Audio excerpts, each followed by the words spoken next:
Yo guys, and welcome to a brand new installment of Fact You, here with your best buddy, Uncle Ben. On today's episode, we're going to be talking about some cool pick-slanting stuff as well as the eternal Freddy versus Jason debate. But before we get into that stuff, let's stop in at Uncle Ben's boombox, see what I've been jamming out to here lately.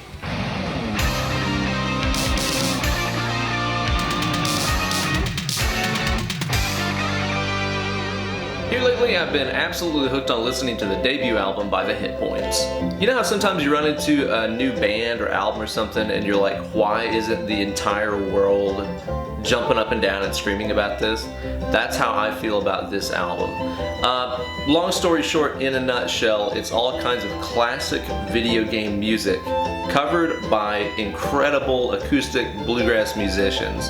Only it's kind of like modern bluegrass, so let's say something like the Punch Brothers or something like that, rather than, you know, hee-haw, Dollywood sounding kind of stuff. And we've got tunes on there that range from stuff like Sonic the Hedgehog into like Street Fighter stuff, Chrono Trigger, Final Fantasy, and my absolute favorite one on there is Dance of Pails off the Castlevania Symphony of the Night soundtrack, because that, in my opinion, is like the greatest game soundtrack of all time. So whenever I saw they put that on the track listing, I was like, oh my god, these guys are reading my mind and giving me exactly what I want. So yeah, if you're a fan of classic video game soundtrack stuff but are tired of hearing it spun in the typical, you know, heavy metal cover of Guile's theme kind of YouTube idea, definitely check out this new record by the Hit Points. I think you're gonna love it. Also be sure to follow them on Instagram at the Hit Points. Tell them Uncle Ben sent you.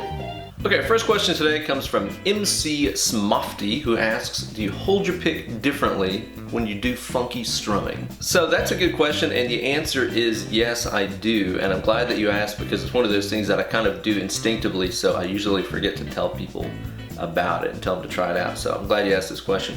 So usually my typical pick grip is like, you know, regular rock player kind of dude, curved first finger, straight thumb, sandwich it like that. Usually have a little bit of pick sticking out, you know, not too much. I don't have the whole thing sticking out or anything like that.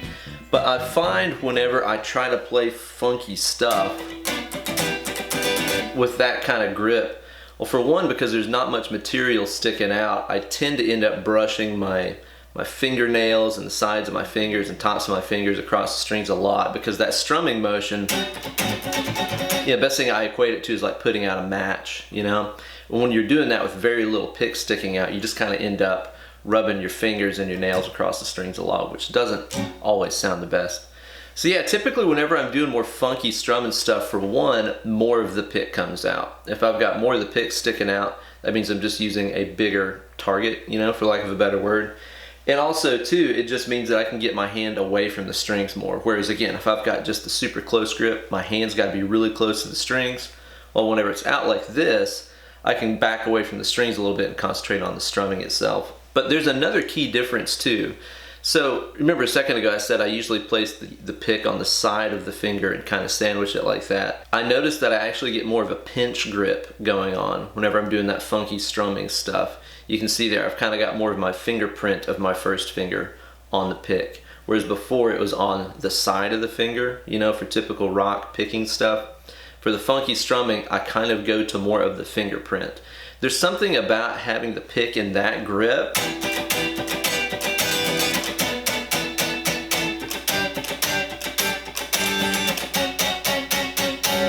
that I think kind of makes it act like a natural shock absorber or something, you know? So a lot of that vibration from all that strumming and stuff is kind of getting diffused a little bit more evenly, so it makes it easier to hold on to the pick. And again, it gets my fingertips and tops away from the string, so I can get just the sound of that funky pick hitting them strings. So yeah, your mileage may vary, but for me, the name of the game is getting more of the pick sticking out and getting more of my fingerprint onto the pick itself. Gentleman 1996 asks, have you ever considered growing out your mustache?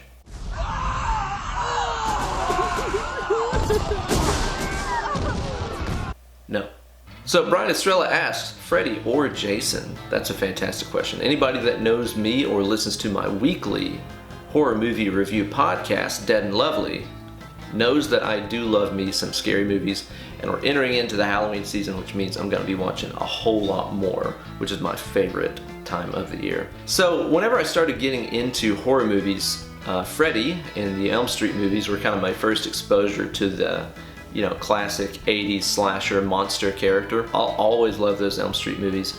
But I think that maybe later in life I've kind of come around to liking the Friday the 13th stuff maybe more. There's just something about seeing all those teenagers getting hacked to bits at summer camp that I really, really, really enjoy. I love them. To me, that's just like the ubiquitous classic. What you think of when you think of a slasher is a Friday the 13th movie. So yeah, I think that earlier in life I would have said Elm Street, but I think in my older, wiser days, I'm a Jason man. P.S. Now's the time that you can do me a gigantic favor if you care about old Uncle Ben here. So just a second ago I mentioned that I have a weekly horror movie review podcast called Dead and Lovely. Well, we just started a YouTube channel of our own as well. I'm gonna put a link for that down in the video description. It would mean the absolute world to me if you went and visited that page and subscribed to it, watch some of the videos if you're into horror stuff. We've just got a little bit of stuff up now, and there's gonna be a whole lot more coming. It's gonna be more than just horror movie reviews and stuff too. We're gonna be doing fun stuff like, you know, lists and trivia and stuff like that, as well as all kinds of other fun things where we, you know, take a look at like DIY special effects on Pinterest and stuff like that. So there's gonna be a whole lot of good stuff on that channel. So yeah, it just takes you a second to do, and I would really, really appreciate it. It would make a big difference to me and old Hollywood Steve if you just clicked on the link below in the video description and subscribed to our new YouTube channel. Okay, next question comes from Metanmay9. I've been practicing pickslanting lately. Downward pickslanting comes naturally to me, but upward pickslanting seems almost impossible. What do I do? That's a great question. If you guys don't know what I'm talking about, stop what you're doing right now and go check out Troy Grady's incredible Cracking the Code lesson series. I've blabbed on about it a million times here on my channel and put up a lot of lessons on pickslanting stuff. But just, yeah, pause this, go watch everything that you need to know about pickslanting, and then come back. Myself, whenever I kind of got into the whole pickslanting thing through Troy's channel, it was really a revelation to me because I kind of discovered that I had inadvertently been a, you know, downward pickslanting player my whole life. I didn't know what to call it. I didn't know the advantages and disadvantages of it. I never understood why I was having trouble, you know, changing strings after downstrokes and stuff like that. But after I watched Troy's stuff, it was really amazing to me to see the holes in my own playing that being an exclusive downward pickslanting player can create. So whenever I started trying to get into the upwards pickslanting thing, it was really weird for me because it's the exact opposite of how I naturally pick. Again, you know, naturally whenever I pick, it's downward pickslanting. The downstroke goes in, the upstroke goes out. That's kind of my natural way of hitting the strings.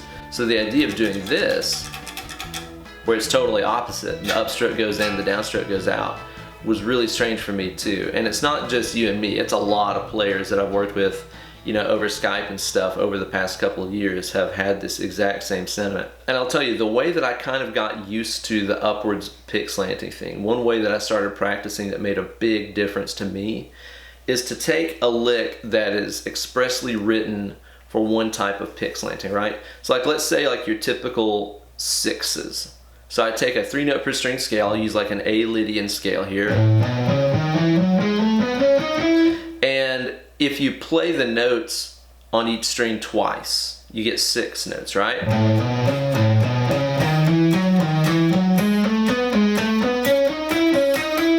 And if you're a downward pickslanting player and you start on a downstroke, because it's an even number of notes, 6, that means you're going to be leaving on an upstroke. Down, up, down, up. Change strings. Down, up, down, up. They're always going to be terminating on an upstroke, which is advantageous for downward pickslanting. Again, it's easy to change strings after upstrokes when you're a downward pickslanting player.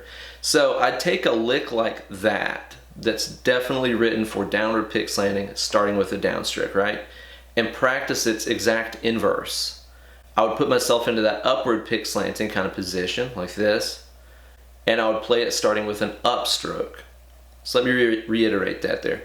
Take a lick that works with downward pickslanting, starting with a downstroke, and change it to upwards pickslanting, starting with an upstroke.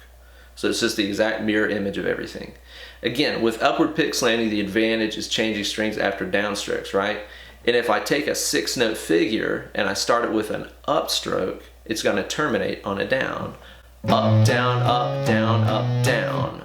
See that? That last downstroke put me close to the A string where I can start the figure again. Up, down, up, down, up, down. Up, down, up, down, up, down. So I practice every lick that's expressly written for one-way pick slanting both ways. I could even do this with like a pentatonic thing, right? If I just play straight up the pentatonic scale in downward pick slanting starting with the downstroke, it's gonna go down, up, down, up, down, up, down, up, down, up, down, up, right?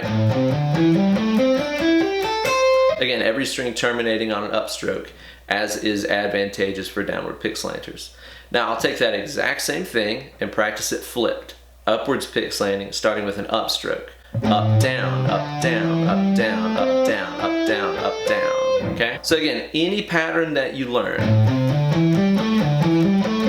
practice it both ways. And just be sure to flip everything. Go from downwards pick slanting starting with a downstroke to upwards pick slanting starting with an upstroke. Do that stuff for several thousand hours and you'll probably start to feel pretty good about it. Death Wobbles asks, what's the difference between a bass player and a large cheese pizza? Well, a large cheese pizza can feed a family of 4. But actually, a properly executed and dressed bass player can feed an entire neighborhood, if you're thrifty. So there you go, guys. All the questions that have been burning in your hearts and loins for ages answered in a fun video. Man, it's long here. Thank you guys so much for watching. Be sure to like this video and subscribe to my YouTube channel. And as I mentioned, be sure to also subscribe to the new Dead and Lovely YouTube channel. It would mean a whole hell of a lot to me. You guys can follow me on Instagram at Ben Eller Guitars and over on my Facebook fan page at facebook.com/Uncle Ben Eller.